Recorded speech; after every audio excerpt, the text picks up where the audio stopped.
All right. And, also something that happened recently or, not too long ago was the G7 and NATO trip by President Biden. And, obviously he's having, trouble concentrating and focusing. Also with his meeting with Putin, I think it overall went good. I think most of the world realizes that um, Joe Biden's a fairly reasonable person, but the United States, overall has really seen as, not a stable country. If you can go from Donald Trump to Joe Biden, and obviously Joe Biden has his, excuse me, has his shortcomings and things like that. But if you look at, you know, just the course that the United States is headed on, it's not going to be a very pretty one in the end. Whether Joe Biden is, you know, doing his obvious gaffes of uh, sorry, I made a gaffe there, making, a mistake of Libya for Syria and just, not really just all there, whether he's getting snippy with reporters or what have you. He really is just a caretaker president. There's no other way to put it. I think the mainstream media's coverage of him and his administration is piss poor. That's why you see Joe Rogan saying, kind of criticizing Brian Stelter. It's just like, yeah, just do the news. Like, American news is pretty much almost unwatchable. Like that's why you have to go to like international outlets or, you know, uh, whatever, you know, whatever outlet that isn't based in the United States or reporters that aren't based in the United States because it's just like here we're just treated like children.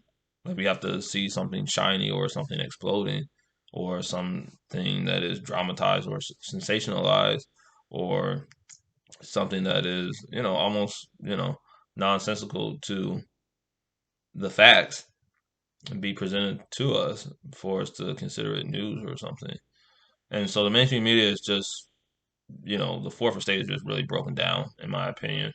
I don't think they can be taken seriously because they're not. Like, they're talking about what food they had for lunch or, gossip, column stuff that was reserved for the, 10th or 11th page of a newspaper when, they need to be presenting regular news. Like, talk about why hasn't, the United States or talk about why the United States hasn't come out against some of the things that have gone on in Xinjiang or uh, you know the escalation between you know Taiwan and mainland China, or even just talk about things that are pertinent news.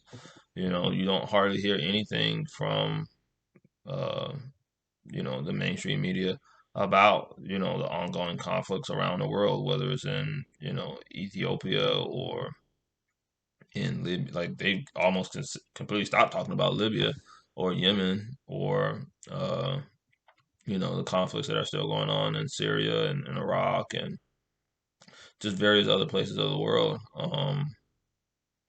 You know, and, obviously, especially, with Ukraine and things like that, like they've just like they just have like some kind of Trump derangement syndrome leftovers because they're just not reporting on things that need to be done, like the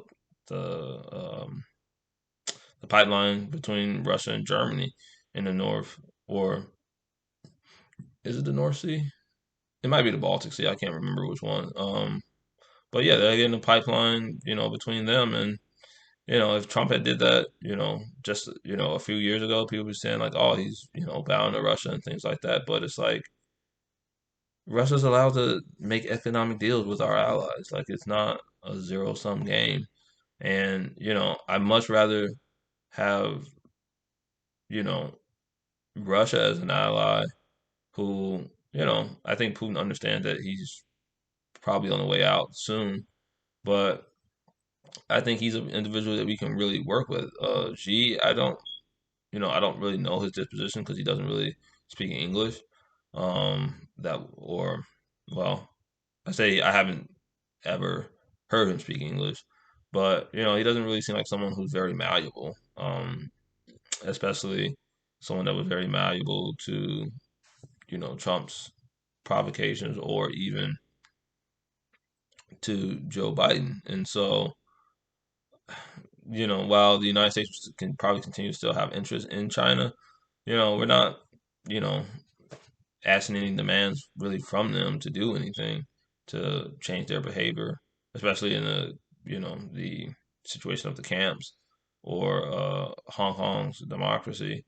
So, I think that Joe Biden is really, setting out to be what he said he was going to be. He's not going to be really any force for change. Although he did call out, some Democrats, and I believe either Thursday or Friday, yesterday, they got some infrastructure deal done in the Senate. However, they weren't able to get, any new voting rights legislation passed, and so it's just kind of like Joe Biden, it's not using, I think, his office to the fullest visibility. You don't always have to work with Republicans to get things done. Um, but he's been opposed to the filibuster removal, and you know, he's just, he is what he is. Like he's a caretaker president, so he's trying to put the veneer of a smiling face on, what our government is and what it's doing. And so I don't really think that he's going to be that force for change that we need going forward. But obviously, the government is um, moving in certain aspects that are good, climate change and things like that. Um, Although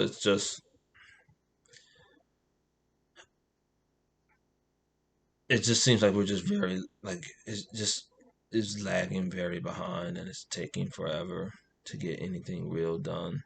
Um, I think, going forward, you will probably see more change, but until then, it's just going to be a real humdinger, especially with Joe Biden.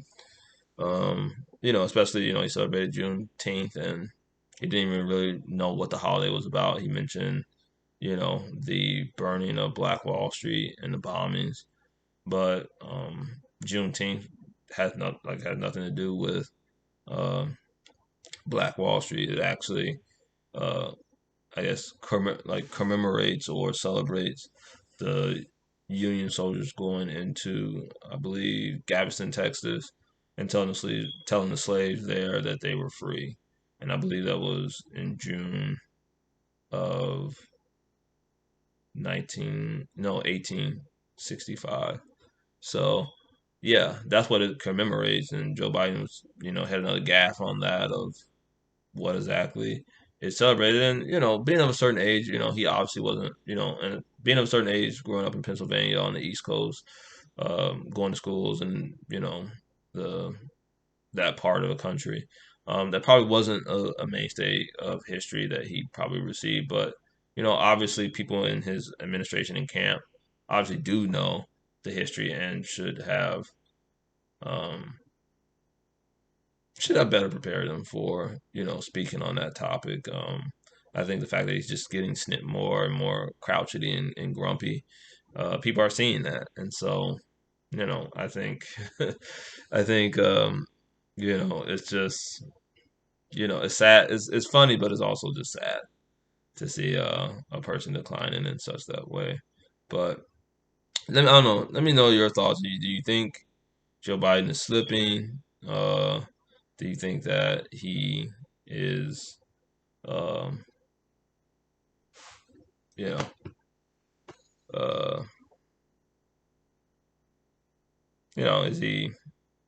is he all there, or is he just doing, the basic job? Let me know. Bye.